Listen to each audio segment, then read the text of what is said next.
Assalamualaikum warahmatullahi wabarakatuh. Selamat malam pemirsa. Redaksi Aceh TV kembali hadir menjumpai Anda dengan beragam informasi aktual dan merakyat dari Tanah Rencong. Untuk edisi lembaran kerja hari ini Senin 7 Desember 2020 bersama saya Jufrizal, inilah laporan selengkapnya.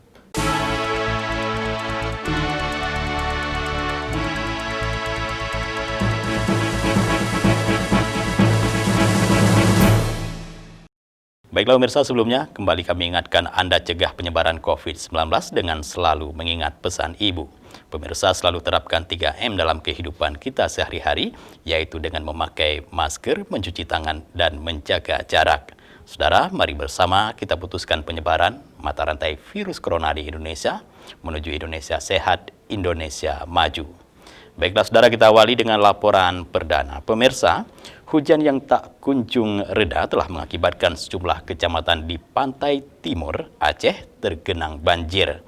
Tidak ada korban jiwa dalam peristiwa tersebut, namun sejumlah fasilitas umum rusak akibat tergenang air.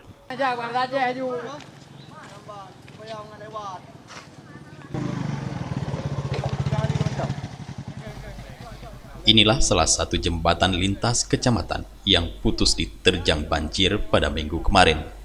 Hujan yang turun tak kunjung berhenti mengakibatkan sungai di 17 kecamatan di Aceh Timur meluap, sehingga puluhan jembatan serta rumah warga hancur diterjang banjir. Selain merusak fasilitas umum, banjir juga telah mengakibatkan beberapa pohon besar tumbang. Bupati Aceh Timur Hasbalah bin Haji Muhammad Taib menjelaskan, akibat diterjang banjir, banyak fasilitas umum di Aceh Timur rusak, dan saat ini pihaknya tengah melakukan pendataan terhadap rumah warga serta jembatan serta fasilitas umum lainnya. Gorong-gorong putus, ini lagi kami data, termasuk rumah warga yang dibawa arus, termasuk rantau perla. Kami lagi data, mungkin insya Allah Senin kita sudah melaksanakan kegiatan pembangunan kembali.